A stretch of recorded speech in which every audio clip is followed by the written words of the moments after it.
Olá, meus queridos, graça e paz, tudo bem com vocês? Nós estamos aqui de volta. E nós estamos de volta para quê? Para nós continuarmos a nossa caminhada dentro do livro de Êxodo, tá? E dentro do livro de Êxodo, nessa hora, nós estamos na jornada até o Monte Sinai. Jornada essa que nós vemos dentro dos capítulos 15, versículo 22, até o capítulo de número 18, versículo 27. Então, dentro dessa jornada, a primeira coisa que nós nos encontramos, né, que é após a grande libertação de Israel, onde é uma série de 3 episódios no deserto, onde o povo murmura contra Moisés e desse modo testa a Deus, certo? Quem sou eu para testar a Deus, né? Mas esse povo se encontrou no direito de testar a Deus, induzido pela murmuração, induzido pelo fato de que eles não viam as mesmas coisas, não usufruíam do mesmo conforto que tinham lá no Egito. Olha só, Deus providenciou a sua libertação na Páscoa, Deus providenciou a sua peregrinação até de frente ao mar, Deus os desviou, tá? Deus não permitiu eles atravessarem um determinado território, porque os habitantes daquele território não iam lhes deixar passar, certo? E se não os deixasse passar, eles iam voltar correndo para o território egípcio. Então Deus os desvia, os coloca na frente do mar para que o mar pudesse se abrir, e assim como ele se abriu, eles passaram a pés enxutos, foram batizados através do orvalho, a marola que caía, né, das regiões altas, do extremo da parede de mar, em cima das vossas cabeças, durante a peregrinação a pés enxutos, tá? Eles pisaram no outro lado, cantaram o hino da vitória, louvaram ao Senhor, reconheceram o seu triunfo, certo? Mas eles se acharam no direito de testar a Deus. Veja bem, não sou digno nem de pronunciar a palavra teste, ainda mais direcionar a palavra teste ao Espírito de Deus. Quem sou eu? Mas eles se encontraram nesse direito, certo? E esses episódios prenunciam muitos momentos, assim como por todo o restante da história desse povo dentro dessa jornada até o Monte Sinai. Certo? E segue-se o primeiro encontro deles com a oposição ao longo do caminho. Nós vemos isso lá no capítulo 17, nos versículos de número 8, né, até o número 16, cujo título é a vitória sobre os amalequitas, ok? Quando você ler lá, você vai ver que a primeira oposição é contra os amalequitas, ok? E o que também antecipa futuros encontros desse tipo, bem como a liderança futura de Josué. Ponto. A história de Moisés, quando este recebe o conselho de Jetro sobre liderança compartilhada, especialmente para julgar. E nós vemos isso lá no capítulo 18, certo? Essa história é muito interessante. Falar sobre vitória sobre os amalequitas é muito fácil, porque nada mais e nada menos é uma ação conjunta a ações predecessoras de vitórias de um povo que foi liberto, de que um povo foi desviado de um local que o povo que residia lá não ia lhes deixar passar, aí ficaram de frente ao mar, o mar se abriu, eles cantaram o hino da vitória, então é só vitória. Depois se encontraram com a oposição dos amalequitas, venceram. Mas agora é interessante que Moisés recebe a visita do seu sogro, e o seu sogro se chama Jetro. E Moisés, dentro da função de liderança de um povo que se encontrava cativo, ele era alvo consecutivo de reclamações, de murmurações. Lembra? Você que é pai, você que é mãe, né? Onde tem o seu filho é totalmente dependente de nós, sabe? E longe disso, longe de ser contrário aos pedidos que os nossos filhos nos fazem, nós prontamente vamos providenciar. E em outros casos, nós vamos pensar se vamos providenciar. E em demais casos, nós vamos até mesmo dizer não. E nós vamos dizer o porquê que não. E muitas das vezes nós vamos dizer não, ponto final. Entenda bem. o que eu lhes disse até esse ponto, certo? Para que vocês possam entender como Moisés, sendo o único líder, ser alvo de problemas, tá? Alvo de problemas. Só procurava Moisés para resolver problemas. Moisés, está faltando água. Moisés, está faltando comida. Moisés, onde que nós vamos? Moisés, pensa, você no lugar de Moisés, sabe, vendo tantos milagres, sendo responsável pelo povo, mas também sendo alvo de problemas, tendo que julgar situações dentro de um povo que aí davam entre 1 milhão a 3 milhões de pessoas, mais ou menos, dentro desse contingente dos que saíram lá da terra do Egito, onde eram escravos e peregrinaram pelo deserto. Sabe, você para resolver por 1 milhão de pessoas, por 2 milhões, por 3 milhões de pessoas, pensa bem, sabe? Então, Moisés, ele recebe de Jetro, que é uma visita permitida pelo Senhor, e através desse homem, Jetro, gente, a palavra de Deus diz que Jetro era sacerdote, tá legal? Sacerdote. Então, era um homem já de barbas longas, brancas, cabelos brancos, homem vivido, que veio ali para falar com Moisés. Olha, Moisés, eu vou encontrar aqui na Bíblia e vou citar versículo por versículo para vocês entenderem o quão providencial foi a visita de Jetro a Moisés naquela ocasião. Só para terminar aqui a nossa revista de linha de raciocínio para nós fecharmos e depois partirmos aqui para os versículos onde Jetro dá ideias para Moisés. Veja bem, prepara não somente a futura organização das tribos, como também as muitas leis no livro da aliança. Eu volto a ler mais um pouquinho para trás para que você entenda bem. Olha só, a história de Moisés, quando este recebe o conselho de Jetro sob liderança compartilhada, especialmente para julgar, capítulo 18 vai falar isso. Prepara não somente a futura organização das tribos. Olha, tribos, 12 tribos, representantes das 12 tribos, aonde que eles vão morar, com que forma eles vão sortear para tomarem posse daquelas regiões que dentro do mapa lhes serão dadas. Olha só como o pensamento alto vai na visão de futuro, sabe? Então o conselho que Moisés recebe prepara não somente a futura organização das tribos, mas como também as muitas leis no livro da aliança. Aí vamos lá para o capítulo 18. Só um minutinho que eu vou...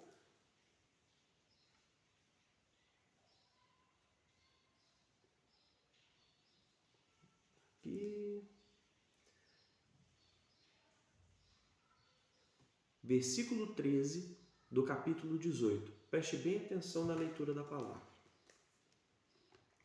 No dia seguinte, Moisés assentou-se para julgar as questões do povo.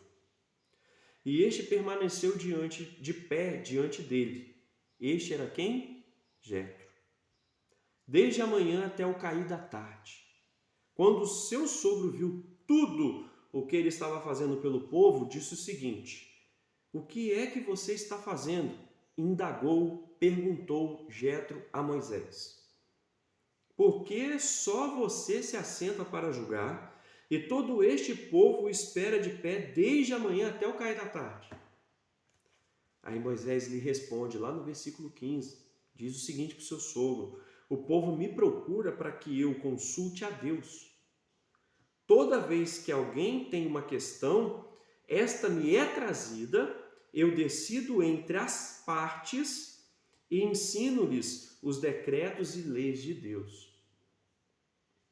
Aí vem o sogro de Moisés, cujo nome é Jetro, e lhe diz: o que você está fazendo não é bom. Olha só. Gente, um parênteses aqui, eu abro um adendo aqui dentro dessa linha de raciocínio. Respeitem os mais velhos. Eu ainda, como vocês podem notar, não tenho barba com pelos brancos, não tenho cabelo com fios brancos, mas de todos os defeitos que eu tenho, as qualidades, dentre uma delas, eu gosto de ouvir os mais velhos. Isso vem no meu DNA desde muito novo, tá? E tudo que os mais velhos falam por conta da sua vivência, do seu tempo de convivência, pelo que eles viram nessa terra, nesse mundo. Pense bem, eles não querem agir quando dão conselhos para você de maneira prepotente, de maneira arrogante, mas eles querem que você não cometa os mesmos erros ou o mesmo erro que eles cometeram lá no seu tempo de juventude, no seu tempo de força, ou seja, nos seus tempos áureos. E olha aqui que Jetro diz, lá no versículo 18: você e seu povo ficarão esgotados, pois essa tarefa lhe é pesada demais, Moisés. Você não pode executá-la sozinho. Agora ouça-me, eu lhe darei um conselho, e que Deus esteja com você. Seja você o representante do povo diante de Deus e leve as questões às suas questões. E leve a Deus as suas questões. Oriente-os quanto aos decretos e leis, mostrando-lhes como devem viver e o que devem fazer. Mas escolha dentre o povo homens capazes, Moisés, tementes a Deus, dignos de confiança e inimigos de ganho desonesto. Olha que legal, naquele tempo lá, Jetro já deu um conselho. Cara, meu genro, escolha pessoas tementes a Deus, escolha pessoas que veem o dinheiro, mas isso não é objeto de lucro, não é objeto de ganância. Entenda bem. Estabeleça-os como chefes de 1.000, de 100, de 50 e de 10. Eles estarão à disposição do povo para julgar as questões. Trarão a você apenas as questões difíceis. As mais simples decidirão sozinhos. Isso tornará mais leve o seu fardo. Olha que legal. Nós vemos o quanto o ser humano é limitado.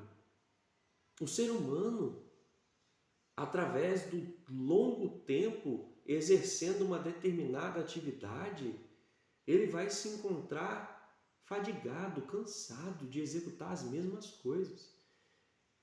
E Moisés, sendo o que ele é, como se retrata no livro de Êxodo, recebe o conselho de Jetro, o sacerdote, alguém mais velho, alguém capaz de lhe dar conselhos. Olha, Moisés, distribui. Sabe por quê? Você vai se cansar, Moisés. Você vai ficar fadigado. Vai lhe causar um burnout. Vai lhe causar N consequências negativas. Então distribui. Eleja líderes de tanto, de tanto, de tanto e deixe eles resolverem. As questões impossíveis de serem resolvidas, eles vão trazer a você que tem sabedoria. Vão trazer a você porque você tem sabedoria. E Deus vai lhe dizer como resolver e você vai falar para eles, resolva dessa maneira. Isso tornará o seu fardo leve. Se você assim fizer, Moisés, e se assim Deus ordenar, você será capaz de suportar as dificuldades. E todo este povo voltará para casa satisfeito. Aí o desfecho da fala de Jetro, lá no versículo 24, diz assim, Moisés aceitou o conselho do sogro e fez tudo o que ele tinha lhe sugerido. Olha a humildade de Moisés.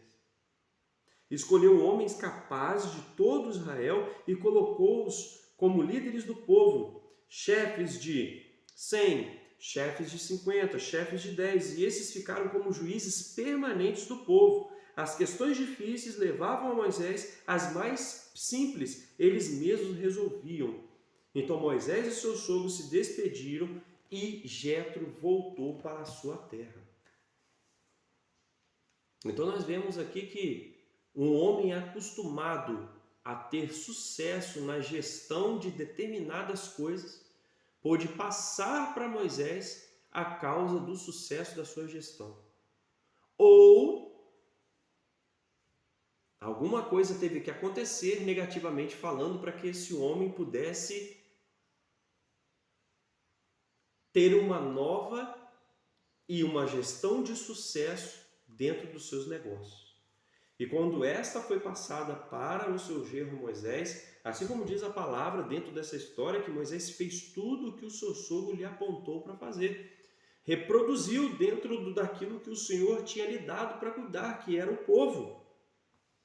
E nós podemos ver que Moisés foi liberado de um fardo. Fardo é pesado, é peso, mas esse fardo se tornou leve porque Moisés passou elegendo chefes de tanto, de tanto, de tanto, de tanto, e deixou eles serem juízes, ou seja, resolver as causas que lhes apresentavam.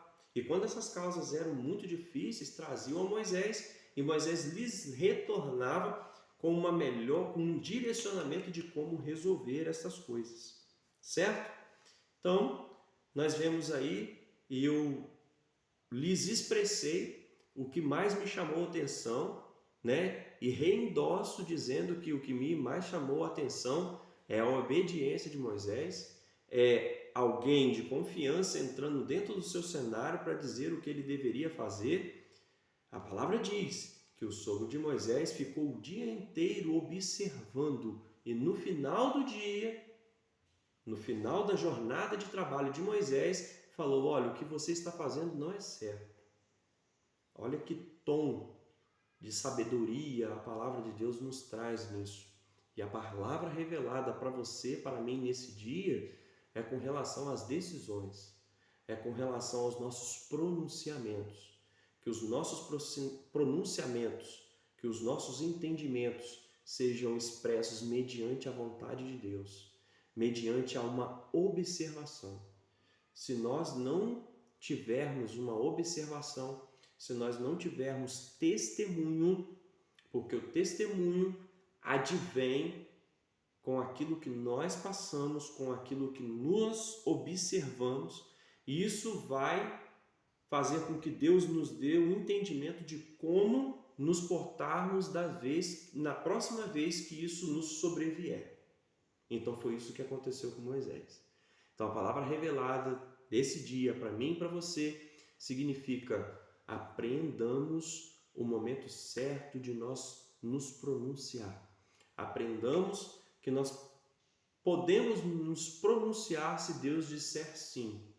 E depois, quando nós acompanhamos uma trajetória, por mais curta, por mais mediana, que por mais expressa ou grande que seja, que nós pronunciemos com todos esses caminhos casados, primeiro mediante o sim de Deus e mediante aquilo que nós estamos vendo, e que nós passemos para o nosso próximo, para a nossa família, medidas de gestão que venham dar resultados positivos. Amém? Essa é a palavra de Deus para as nossas vidas. Se você gostou, deixe o seu like, ative o sininho para que você possa receber vídeos de aprendizado como este. Amém? Que Deus nos abençoe poderosamente. Um forte abraço.